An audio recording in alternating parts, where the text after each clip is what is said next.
Assalamualaikum warahmatullahi taala wabarakatuh. Okay, my name is Muhammad Azri bin Muhammad. I'm a Master of Science Aquaculture student in University Malaysia Terengganu. Today, I would like to present about an interesting issue in the extrinsic factor diet-induced sexual maturation in fish. So the journal that I used was by Fajal et al. 2012. The titles regarding vaccination and elevated dietary phosphorus reduce the incidence of early sexual maturation in athletic salmon, Salmonella L. Next. Okay, this is the list content of my presentation. Consists of introduction, aim, methodology method, result, discussion, and conclusion. Next. Okay, so I would like to go to the first chapter is introduction. So the first one is where the problem statement begins, early sexual maturation. In the farm athletic salmon, early sexual maturation can 50% downgrade the quality of the fish and also can compromise fish health and also can disturb physiological homeostasis and also can lead to aggressive behavior damage by the fish. So for the solution, the phosphorus. Phosphorus is the essential nutrient that can have a metabolic rate that can constitute of bone, scale, ATP, cell membrane, and nucleic acid. And also, low-level phosphorus can increase the whole body lipid and also can increase incidence of early unwanted sexual maturation in athletic salmon. Okay, solution number 2 is the vaccine. Vaccine has been used in salmon in the farming and also established the farming industry. So the use of vaccine in salmon have dramatic reduction in the use of antibiotic and also have improved survival rates during on growth in the seawater. And number 4 is where the significance of study. The dietary phosphorus level plus vaccination study have never been studied. That's the issue. Okay, next.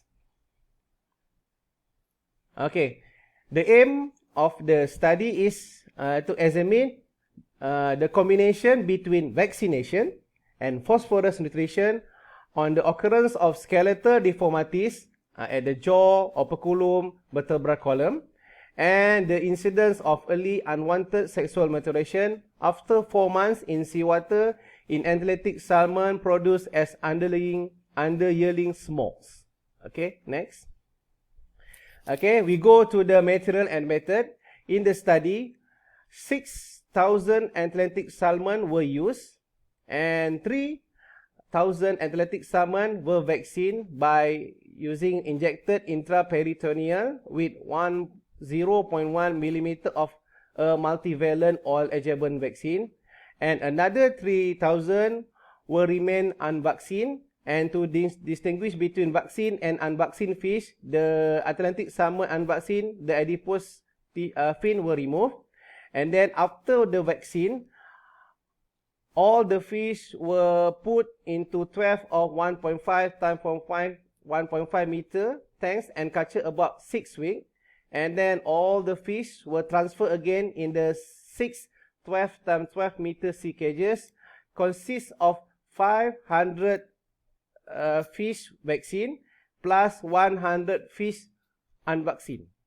And then during 3 months, the fish were fed by 0.6% and 0.9% phosphorus, equivalent as 6 gram and 9 gram per 1 kilo dry feed.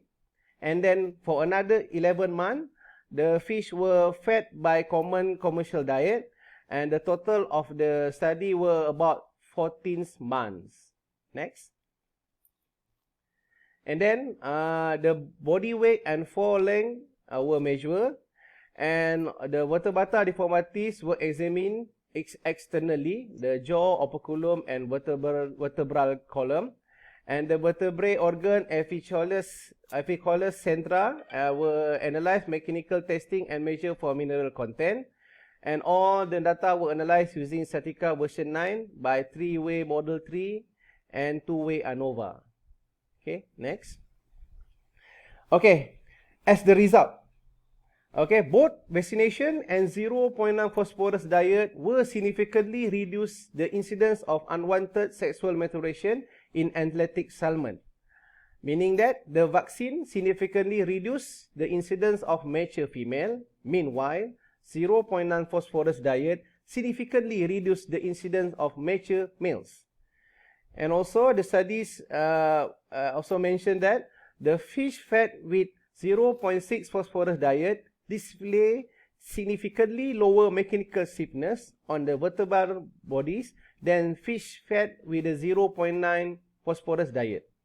And also, there were no effect on vaccination on stiffness, and no dietary or vaccination effects on the occurrence of externally detectable skeletal deformities at vertebral column, operculum, and jaw of the fish, athletic fish salmon. Okay, next. As the discussion, okay, the newly seawater transfer underlying smolts salmon should be fed with the diet higher than 0.6 available phosphorus, and the insufficient dietary phosphorus increase the risk of vertebral deformities and downgrading at harvest. Okay, also the results were mentioned that the vaccine fish were bigger than vaccinated fish within the 0.6 phosphorus and 0.9 phosphorus feeding diet due to the growth retarding effect of vaccination. And also, there was side effect of interperitoneal vaccine that reduced harvest weight and caused abdominal lesions. Next. And for the last, as the conclusion, it has been proved significantly that both vaccination and extra dietary phosphorus reduce the incidence of early unwanted sexual maturation in athletic fish farming, and also early seawater diet for underlying athletic salmon must be sufficient in phosphorus to prevent unwanted sexual maturation during on-growth in seawater. Okay, next. Okay, this is the journal that I use. Okay, next. Thank you for listening for my short presentation. Any question, guys? Thank you. Assalamualaikum warahmatullahi wabarakatuh.